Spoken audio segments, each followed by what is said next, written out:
बिस्मिल्लाहिर्रहमानिर्रहीम। अस्सलाम वालेकुम स्टूडेंट्स, आई होप आप लोग खैरियत से होंगे। आज का जो टॉपिक हम डिस्कस करने जा रहे हैं वो है gene regulation and differentiation. Gene regulation और डिफरेंशिएशन का क्या रिलेशनशिप है, एक दूसरे से कैसे रिलेट करते हैं। First of all gene regulation को देखेंगे। Gene regulation is a process of turning genes on and of.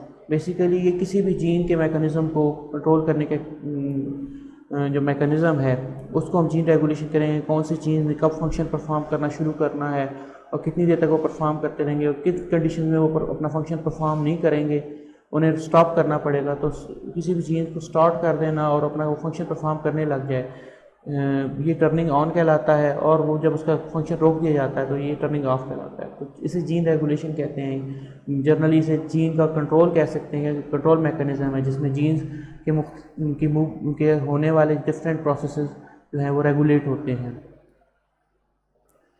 तो डिफरेंशिएशन बेसिकली सेल्स का स्पेसिफिक फंक्शन परफॉर्म करना, किसी स्पेसिफिक जैसे ऑर्गन्स के अंदर स्पेसिफाई हो जाते हैं डिफरेंट सेल्स, तो ये स्पेसिफिक फंक्शन परफॉर्म करने के लिए जो सेल्स को डिफरेंशिएट किया जाता है, सेपरेट किया जाता है एट अर्ली एम्ब्रियोनिक स्टेजेस, तो ये डिफरेंशिएशन कहलाती है। तो जीन रेगुलेशन फॉर डिफरेंशिएशन जो होगी किसी भी सेल्स को डिफरेंट फंक्शन परफॉर्म करने का, जैसे लीव्स के सेल्स हैं उनका पर्पस फोटोसिंथेसिस है, रूट्स के सेल ने फोटोसिंथेसिस परफॉर्म नहीं करनी, तो लीव सेल्स डिफरेंशिएटेड हैं फॉर फोटोसिंथेसिस। तो जीन रेगुलेशन जो है वहाँ पे फोटोसिंथेसिस के लिए जीन जो हैं वो रेगुलेट हुए होते हैं, जबकि रूट्स के अंदर वो जीन्स रेगुलेशन जो होती है वो ऑफ होती है, वो जीन्स टर्न ऑफ हुए होते हैं, वो परफॉर्म नहीं करते अपने फंक्शन। तो जनरली जैसे आप अवेयर हो आप लोग कि जो भी ऑर्गेनिज्म है, जितने भी ऑर्गेनिज्म हैं उनके अंदर जितने भी सेल्स मौजूद होंगे सबकी जीनोम सिमिलर होती है, लेकिन उनके बॉडी के डिफरेंट पार्ट्स के अंदर डिफरेंट टाइप के सेल्स मौजूद होते हैं और वो डिफरेंट फंक्शन परफॉर्म करते हैं।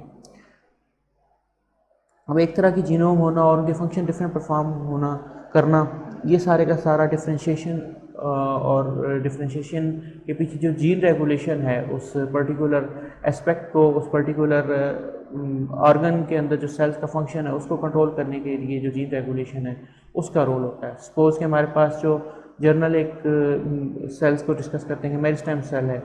ये मेरिस्टेम सेल्स जो हैं ये एक्टिवली ग्रोइंग सेल्स होते हैं, they can turn into root sales.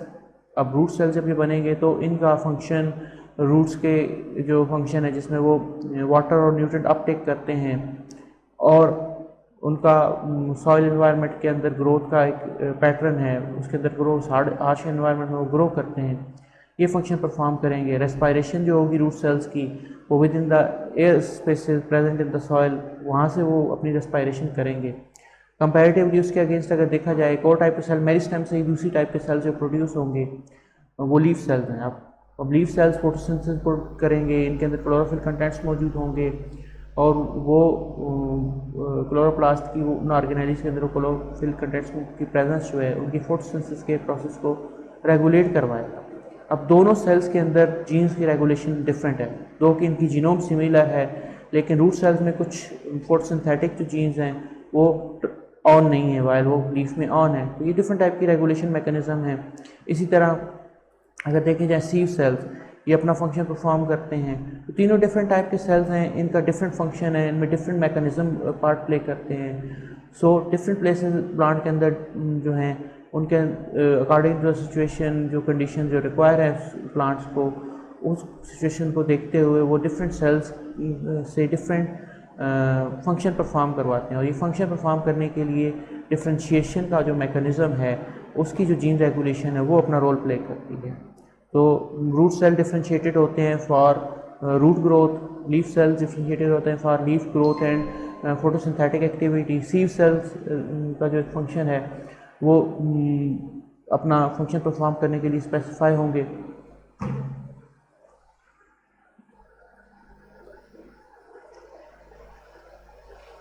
Gene expression for differentiation next जो इम्पोर्टेंट पोर्शन है इसमें डिस्कस करने वाला है कि जीन्स जो हैं जितने भी हैं वो रेगुलेट हो जाते हैं, टर्न ऑफ हो जाते हैं, तो उनकी एक्सप्रेशन जो है, जो उनका रेगुलेशन या टर्न ऑन होना या टर्न ऑन ऑफ होना है, किसी भी स्पेसिफिक ऑर्गन के अंदर, तो ये रेगुलेट होते हैं सिग्नल जो हैं, जो आउटसाइड और इनसाइड द सेल जो सिग्नल्स हैं वो उस जीन एक्सप्रेशन को कंट्रोल करते हैं। Gene expression is regulated by the signals from both in and outside of the cell.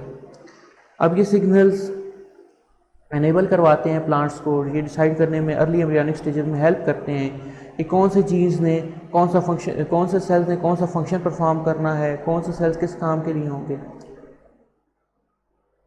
तो इसके लिए स्पेसिफिक टाइप के जीन्स का एक ग्रुप है जिसे होमेटिक जीन्स कहते हैं। होमेटिक जीन्स जो हैं ये कंट्रोल करते हैं बॉडी के मुख्तलिफ पैटर्न्स की फॉर्मेशन को। जब अर्ली एम्ब्रियोनिक स्टेजेस पे जो डिफरेंशिएशन का मैकेनिज्म है कि कौन से सेल्स के अंदर कौन सी प्रोडक्ट्स बननी है, ये होमेटिक जीन्स ही कंट्रोल करते हैं।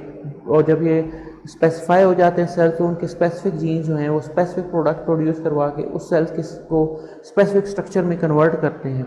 तो होमेटिक जीन्स जो हैं इनमें होमेटिक प्रोटीन्स होती हैं, इसके जो कंपोनेंट्स हैं, और होम्योबॉक्स इसका एक और कंपोनेंट है। ये दो कंपोनेंट्स जो इससे रिलेट करते हैं। होमेटिक प्रोटीन्स जो हैं ये बेसिकली प्रोडक्ट होती हैं होमेटिक जीन्स की from the through transcription and translation mechanism. जब जीन अपनी प्रोडक्ट बनाता है तो ये होमेटिक प्रोटीन्स उसमें प्रोड्यूस होती हैं। तो होमेटिक प्रोटीन्स बेसिकली इनका फंक्शन ये होगा कि एक्टिवेट करेंगे वन जीन्स को, जिसे एक पर्टिकुलर टाइप के जीन को एक्टिवेट कराएंगे और उससे प्लांट के जो सेल्स हैं या एनिमल्स के सेल्स हैं एक पर्टिकुलर फंक्शन उससे परफॉर्म कराएंगे।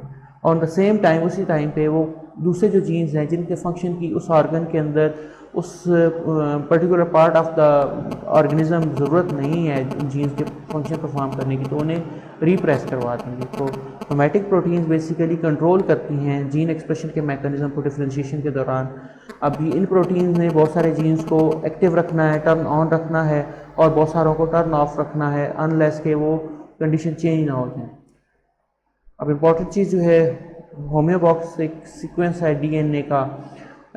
जैसे होमेटिक जीन्स की हम बात कर रहे थे, तो होमेटिक जीन्स के अंदर डीएनए का एक 60 सेगमेंट का एक जीन मौजूद होता है जो डिसाइड करवाता है कि इस जीन ने क्या परफॉर्म करना है, कौन सी प्रोडक्ट प्रोड्यूस करनी है। अब ये 60 अमाइनो एसिड्स को इनकोड किया हुआ जो सीक्वेंस है, ये डीएनए का ये सीक्वेंस डिफरेंट 60 टाइप के अमाइनो एसिड को अटैच करवाने में हेल्पफुल होता है, और ये डिफरेंट फंक्शन के हिसाब से ये वेरी करता है, इसमें चेंजेस आते हैं। अगर इस सीक्वेंस के अंदर जो होमेटिक जीन का होम्योबॉक्स है इसके अंदर कोई म्यूटेशन आती है तो उस पर्टिकुलर सेल के अंदर उस पर्टिकुलर डिफरेंशिएटेड सेल का फंक्शन चेंज हो जाता है।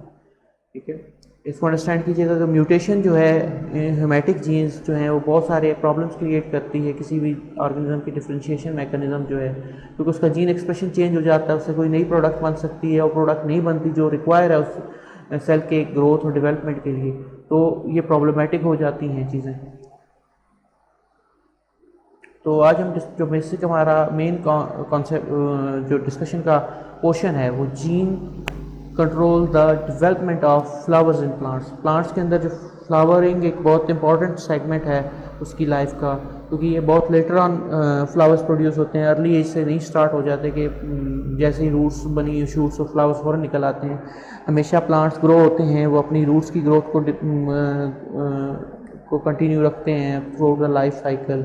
इस तरह वो अपनी वेजिटेटिव ग्रोथ को स्टार्ट करवाते हैं, और वेजिटेटिव ग्रोथ जब कंप्लीशन की तरफ जाती है या वो काफ़ी sufficient amount of vegetative growth कर लेते हैं तो वो वेजिटेटिव जो ऑर्गन्स हैं वो फ्लावर ऑर्गन्स में कन्वर्ट होना शुरू होते हैं। तो स्विचिंग का एक मैकेनिज्म है कि एक ऑर्गन से वेजिटेटिव से रिप्रोडक्टिव स्टेज की तरफ जब स्विचिंग होती है तो उसके लिए बहुत सारे जीन इसके को कंट्रोल करते हैं।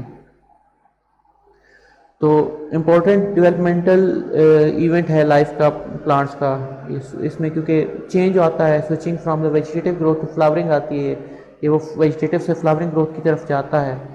और इसमें होमेटिक जीन्स जो हैं वो उनका ही रोल होगा जो फ्लोरल स्ट्रक्चर को डिटरमाइन करवाएंगे और डिफ्रेंशिएट करवाएंगे, उन्हीं सेल्स को चेंज करेंगे जो वेजिटेटिव सेल्स थे उनमें अल्ट्रेशन आती है और वो चेंज हो जाते हैं, वो स्विच हो जाते हैं toward the reproductive floral structure के सेल्स की तरफ, उनके ह्यूमेटिक जीन्स एक्टिव हो जाते हैं। तो उन ह्यूमेटिक जीन्स से जो प्रोडक्ट्स प्रोड्यूस होती हैं वो फ्लोरल स्ट्रक्चर जिसमें जिसमें उनके पेटल्स का हैं, सेपल्स हैं, एंथर्स हैं, इस तरह के जो उसके कार्पल्स वगैरह हैं, ये सारे के सारी जो चीज़ें इसमें से जो स्ट्रक्चर्स हैं फ्लोरल, ये प्रोड्यूस होना शुरू हो जाते हैं। ये प्रोड्यूस करने में हेल्प करते हैं जो हेमेटिक जीन्स हैं फॉर द फ्लोरल डेवलपमेंट, वो उसमें पार्ट प्ले करेंगे।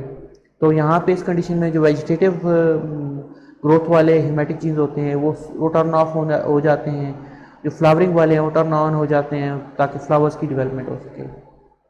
तो genetic control of flower development में सबसे पहले जो आज हम डिस्कस करेंगे, genetic basis of flower development in Arabidopsis थैलियाना, जो एक मॉडल प्लांट है और इसके ऊपर काफ़ी, क्योंकि इसकी जीनोम थोड़ी है तो इसके ऊपर एक्सपेरिमेंट्स किए गए हैं। तो जनरली जो इसकी वाइल्ड टाइप है फ्लावर, उसकी फ्लोरल डायग्राम सामने आपको नज़र आ रही होगी कि इसका जो फर्स्ट वर्ल होता है, आउटसाइड वर्ल जो है वो उसमें सेपल्स होती हैं, सेकंड वर्ल इसका पेटल्स का होता है और थर्ड वर्ल जो इसका है उसमें स्टेमन्स मौजूद होते हैं और फोर्थ वर्ल जो होगा उसमें कार्पल्स की प्रेजेंस होती है। सेंटर में जो हैं वो कार्पल्स प्रेजेंट होती हैं, जो फीमेल ऑर्गन है वो सेंट्रल पोर्शन में मौजूद होते हैं।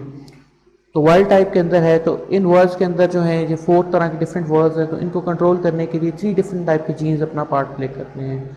तो उसको अंडरस्टैंड करने के लिए ABC model of flower development जो है उसको हम अंडरस्टैंड करेंगे। जैसे आपको ये पिक्चर नज़र आ रही है, इसमें कोशिश की गई है कि उससे मिलते जुलते कलर का कॉम्बिनेशन हो, लेकिन कुछ डिफरेंट भी हैं, पैटर्न्स के का कलर थोड़ा डिफरेंट है।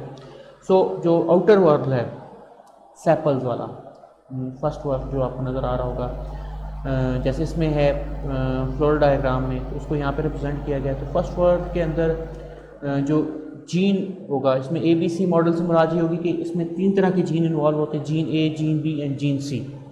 अब वो जीन A जो है अगर वो अकेला आता है तो जीन A अकेला जो है वो सेपल्स प्रोड्यूस करने की एबिलिटी रखता है, लेकिन जीन A के साथ अगर जीन B आ जाए तो सेकेंड वर्ल जो है पेटल्स का वो प्रोड्यूस होता है। अगर B नहीं होगा तो पेटल्स प्रोड्यूस नहीं हो सकती। इसी तरह जो थर्ड जीन है C, वो B और C का जब कम्बिनेशन आता है तो स्टेमन प्रोड्यूस होते हैं। इन दोनों में से कोई एक भी मिसिंग होगा तो स्टेमन प्रोड्यूस नहीं होंगे। जैसे वर्ल्ड 2 की बात कर रहे थे कि जीन A और जीन B में से कोई एक जीन मिसिंग होगा तो पेटल्स प्रोड्यूस नहीं होंगे। इन दोनों का प्रेजेंट होना ज़रूरी है फॉर द पेटल प्रोडक्शन, जो उसकी ग्रोथ है पेटल्स की। और इस तरह वर्ल्ड B के अंदर वर्ल्ड 3 के अंदर क्योंकि स्टेमन्स प्रोड्यूस होते हैं नेचुरली, जो वाइल्ड टाइप है, तो वो उसमें 2 जीन्स को कंट्रोल करते हैं, gene B and gene C। अगर इनमें से कोई एक भी मिस हो जाएगा तो स्टेमन प्रोड्यूस नहीं होंगे। इस तरह जो लास्ट वर्ल है जिसके अंदर कार्पल्स प्रोड्यूस होती हैं, जो सेंट्रल पोर्शन है, जो फीमेल ऑर्गन जिसके अंदर होगा, जिसमें स्टिग्मा, स्टाइल और ओवरी प्रेजेंट होंगे, तो उसको कंट्रोल करता है जीन C। अब जीन A जो है और जीन C अगर आ जाते हैं तो इससे सेपल और कार्पल्स प्रोड्यूस होंगे, पेटल स्टेमन गायब हो जाएंगे। तो फ्लावर्स के अंदर जैसे हमने डिफरेंट टाइप पढ़ी, कुछ फ्लावर हर्माफ्रोडाइट होते हैं, कुछ में कोई फ्लोरल ऑर्गन मिसिंग होता है, तो वो ऑर्गन्स का मिस होना किसी भी फ्लावर के अंदर वो कंट्रोल करता है, होने का मैकेनिज्म जो है वो जीन्स के कंट्रोल में है। अब जीन्स जो हैं अगर वो उनमें मिसिंग आ जाती है, वो मिस करते हैं, उनमें अगर कोई एक जीन मिसिंग आएगा जो उसके किसी इंपॉर्टेंट वर्ड को कंप्लीशन के लिए ज़रूरी है, तो वो वर्ड या वो पोर्शन जो उसका आर्गन है फ्लावर का वो प्रोड्यूस नहीं होगा। अब इसके कंपैरिजन वाइल्ड टाइप फ्लावर में तो ये सारी चीज़ें मौजूद होंगी, इसमें A जीन भी होगा, B भी होगा, C भी होगा। तो आउटर वर्ड में A जीन की प्रेजेंस की वजह से सेपल बनेगी, A और B जीन दोनों की प्रेजेंस की वजह से पेटल बनेगी। वर्ड 3 में B और C जीन की वजह से स्टेमन्स बनती हैं, और वर्ड 4 जो सेंट्रल है उसमें C जीन की वजह से कार्पल्स प्रोड्यूस होती हैं। लेकिन इन कंपैरिजन में अगर हम देखें जो हेमेटिक म्यूटेशन है, हेमेटिक म्यूटेंट्स जो होते हैं वो इफेक्ट करते हैं उसकी डेवलपमेंट ऑफ अरेबिडोप्सिस थैलियाना के फ्लावर्स की जो डेवलपमेंट है उसको इफेक्ट करते हैं। तो इसमें फर्स्ट हेमेटिक जो म्यूटेशन आती है उसमें है कि इसमें 3 तरह के म्यूटेंट पाए जाते हैं। वाइल्ड टाइप के अलावा 3 तरह के म्यूटेंट पाए जाते हैं, जिसमें क्लास A म्यूटेंट हैं, क्लास B म्यूटेंट हैं, क्लास C म्यूटेंट। सबसे पहले क्लास A म्यूटेंट की बात करेंगे। ये तीनों टाइप के म्यूटेंट जो हैं ये डिफरेंट होते हैं, इनमें डिफरेंसेस आते हैं फ्लोरल स्ट्रक्चर्स के। इसलिए इनकी क्लासेस डिफरेंट होती हैं। तो म्यूटेंट A क्लास जो है उसमें उसकी फ्लोरल डायग्राम नज़र आ रही है। तो इसमें जो फर्स्ट वर्ल है, आउटर वर्ल जो वो होता है, उसमें कार्पल्स प्रेजेंट होती हैं। वर्ल 2 में स्टेमन्स होते हैं एंड वर्ल 3 के अंदर भी स्टेमन्स ही होते हैं। जैसे आपको ये नज़र आ रहा होगा, वर्ल 1 जो है इसमें कार्पल मौजूद हैं, जो 2 है ये बाहर जिसमें एंथस काफ़ी बोल्ड और साइज़ में बड़े नज़र आ रहे हैं, ये वर्ल 2 बना रहे हैं, इसमें स्टेमन है। और उन्हीं के अंदर वर्ल 3 है जिनमें स्टेमन मौजूद हैं, जो छोटे साइज़ में रिप्रेजेंट किए गए हैं। तो ये थर्ड वर्ल है जिसके अंदर स्टेमन मौजूद हैं। एंड वर्ल 4 जो है सेंटर में, उसके अंदर भी स्टेमन्स कार्पल्स मौजूद हैं। तो ये म्यूटेंट टाइप है, इसमें सेपल्स और पेटल नहीं होंगी। इन फ्लावर्स के अंदर सेपल और पेटल प्रोड्यूस नहीं हो रही। तो ये जब ऑब्जर्व किए गए तो इनकी जब हम देखी गई जेनेटिक्स, तो उसमें के बारे में ये देखा गया, क्योंकि जैसे हम पहले डिस्कस कर चुके हैं कि वर्ल ए सेपल्स के लिए जीन ए रिक्वायर है और पेटल्स के लिए भी जीन ए और बी रिक्वायर है, लेकिन स्टेमन्स के लिए बी और सी मौजूद हैं।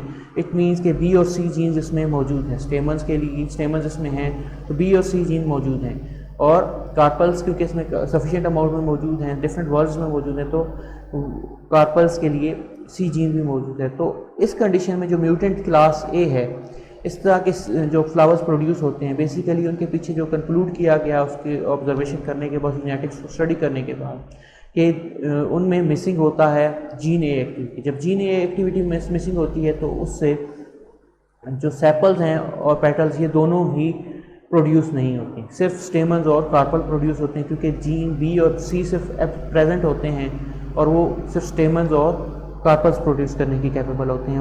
वो पेटल्स और सेपल्स की प्रोडक्शन नहीं कर सकते अकेले, क्योंकि उस पेटल्स की प्रोडक्शन के लिए जीन बी के साथ जीन ए का प्रेजेंट होना ज़रूरी है, वाइल सेपल सिर्फ जीन ए ही प्रोड्यूस कर सकता है। इसलिए ये मिसिंग इसमें आ रहे हैं।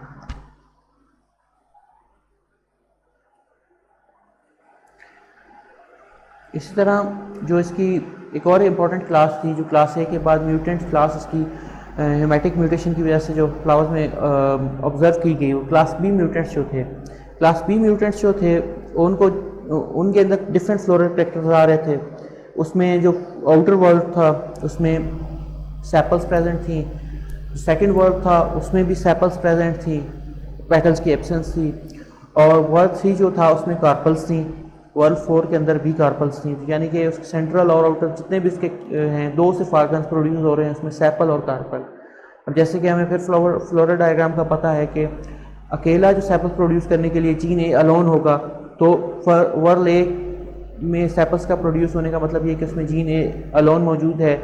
और पेटल्स क्योंकि प्रोड्यूस करने के लिए जीन बी की और स्टेमन्स के में जीन बी की इन्वॉल्वमेंट है, तो वो जीन बी की एब्सेंस की वजह से पेटल्स प्रोड्यूस ना हुए, और सिमिलरली जीन बी की एब्सेंस की वजह से स्टेमन्स भी प्रोड्यूस नहीं हो रहे। और जो है कार्पल्स की प्रोडक्शन जो है वो कंट्रोल कर रहे हैं जीन सी। तो जीन सी की वजह से कार्पल्स तो प्रोड्यूस हो रही हैं। तो ओवरऑल इस डायग्राम को देखने के बाद और 3 ABC model of flower development जो है उसको माइंड में रखते हुए अगर देखा जाए तो उससे ये बात अंडरस्टैंड होती है कि जो जीन बी है उसकी एक्टिविटी मिसिंग है। जीन बी की एक्टिविटी मिसिंग होने की वजह से पेटल और स्टेमन्स जो हैं वो फ्लावर स्ट्रक्चर में प्रोड्यूस नहीं होते, और सिर्फ प्लांट जो है उसमें जो वर्ड्स बनते हैं उसमें सेपल्स बनती हैं, सेपल्स और जो होंगी कार्पल्स वो प्रोड्यूस होंगी। इस तरह जो थर्ड इसकी कैटेगरी है, थर्ड क्लास है। थर्ड क्लास थोड़ी और डिफरेंट है। इसमें सेपल्स हैं फर्स्ट वर्ल्ड में, सेकंड वर्ल्ड के अंदर पेटल्स हैं, थर्ड वर्ल्ड के अंदर भी पेटल्स हैं, और फोर्थ वर्ल्ड के अंदर भी पेटल्स मौजूद, सेपल्स मौजूद हैं। तो ये इसमें जो स्टेमन्स हैं और कार्पल्स हैं ये दोनों मिसिंग हैं इस टाइप की क्लास में। इसमें रिप्रोडक्टिव ऑर्गन्स नहीं होते, सिर्फ उसके स्पोर्टिव ऑर्गन्स मौजूद होते हैं, सेपल्स और पेटल। तो ये थर्ड म्यूटेंट टाइप भी ऑब्जर्व की गई अरेबिडोप्सिस थैलियाना में। तो इसमें ऑब्जर्वेशन ये सामने आई क्योंकि सेपल्स और पेटल्स को प्रोड्यूस करने के लिए 2 जीन्स पार्ट प्ले करते हैं, वो gene A and gene B हैं। कार्पल्स और स्टेमन के प्रोडक्शन में जीन बी और सी का कॉम्बिनेशन इन्वॉल्व होता है, और जीन सी अलोन इन्वॉल्व होता है फॉर कार्पल प्रोडक्शन। तो ओवरऑल इस फ्लोरल डायग्राम को देखने के बाद, उसकी जेनेटिक्स को स्टडी करने के बाद इसके ऊपर जो कंक्लूजन आया वो ये था कि इसमें जो जीन सी की एक्टिविटी है वो मिसिंग होती है, तो जीन सी की एक्टिविटी मिसिंग होने की वजह से इसमें स्टेमन जो होंगे वो भी मिसिंग होंगे, ये भी स्टेमन जो हैं ये भी प्रेजेंट नहीं होंगे, सिर्फ जीन जो होगा ए और बी जो एक्टिवली होंगे तो उनकी वजह से उस ऑर्गेनिज्म के अंदर, उस प्लांट के अंदर सिर्फ सेपल्स और पेटल की प्रोडक्शन होगी। तो इसका जनरल एक ओवरव्यू मैं आपको एक और डायग्राम के फॉर्म में दिखाना चाह रहा हूँ, शायद उससे और इजीली अंडरस्टैंड हो जाएगा। वाइल्ड टाइप में तीनों जीन्स की प्रेजेंस होती है। मैं जल्दी से कंक्लूड कर रहा हूँ, और ये समरी है एक तरह की। तो उसमें सारे ऑर्गन्स मौजूद होते हैं, पेटल्स, सेपल्स और कार्पल्स। तो हम पहले भी इसको देख चुके हैं कि ए जो है वो अकेला जो है वो सेपल्स की प्रोडक्शन को कंट्रोल करता है, वाइल जो पेटल्स की प्रोडक्शन है वो ए और बी जीन पे डिपेंडेंट होती है, वाइल बी एंड सी का जो कम्बिनेशन है वो स्टेमन्स प्रोड्यूस करता है, और सी अकेला जो है वो कार्पल्स प्रोड्यूस करता है। तो ये वाइल्ड टाइप में इन जीन्स का इस तरह का कम्बिनेशन होता है, जिसकी वजह से उसमें सारे जो उसके फ्लावर के स्ट्रक्चर्स होते हैं वो अपने नॉर्मल कंडीशन में ग्रो करते हैं। जो उसकी म्यूटेंट टाइप ए है उसमें जीन ए की एक्टिविटी नहीं होती, और जीन ए जो है वो सेपल्स प्रोड्यूस करने में और पेटल्स प्रोड्यूस करने में पार्ट प्ले करता है। सो म्यूटेंट ए में सेपल्स और पेटल्स की एब्सेंस होती है, सिर्फ उसमें एंथर्स और स्टेमन्स और कार्पल्स मौजूद होते हैं। इसी तरह जो म्यूटेंट बी था उसमें due to the absence of gene B या उसकी regulation mutation in gene B जो है वो उसके अंदर सेपल्स प्रोड्यूस करती है, सेपल्स के साथ ही उसके अंदर जो कार्पल्स हैं वो प्रोड्यूस होती हैं। बी क्योंकि इन्वॉल्व होता है पेटल्स और स्टेमन की प्रोडक्शन में, तो इसमें स्टेमन्स और पेटल्स एब्सेंट होते हैं क्योंकि जीन बी जो है वो इनएक्टिव है या म्यूटेशन की वजह से वो अपना रोल परफॉर्म नहीं कर रहा। इस तरह जो थर्ड कैटेगरी थी जिसके अंदर जीन सी की एब्सेंस थी, तो ये सी म्यूटेंट जो था इसमें सी की एब्सेंस की वजह से इसके अंदर जो कार्पल्स हैं और जो उसकी स्टेमन्स हैं वो प्रोड्यूस नहीं हो पाते। सिर्फ प्लांट जो है वो सेपल्स और पेटल प्रोड्यूस कर पाता है, क्योंकि ए जीन की प्रेजेंस में वो सेपल प्रोड्यूस करेगा, ए और बी दोनों की कम्बिनेशन से वो पेटल प्रोड्यूस करेगा। तो इसके जो 4 वर्ड्स होंगे उनके अंदर सेपल्स और पेटल उसमें डिफरेंट वे से अरेंज होंगे। तो ये ओवरऑल व्यू है। म्यूटेशन जब आती है तो हेमेटिक जीन्स जो हैं उनमें से कोई जीन अगर अपना फंक्शन परफॉर्म नहीं कर पाता तो उसकी वजह से कोई विजिबल कई ऐसे जो हैं आउटकम्स हैं वो शो होना शुरू हो जाते हैं। तो फर्दर डिटेल्स के लिए अगर आप इसमें डिस्कस करना चाहते हैं, पढ़ना चाहते हैं, तो ये बुक जेनेटिक कंसेप्चुअल अप्रोच जो है इसका 4th एडिशन या कोई और इसका एडवांस एडिशन आपको मिलता है, तो उसमें आप इसकी डिटेल स्टडी कर सकते हैं।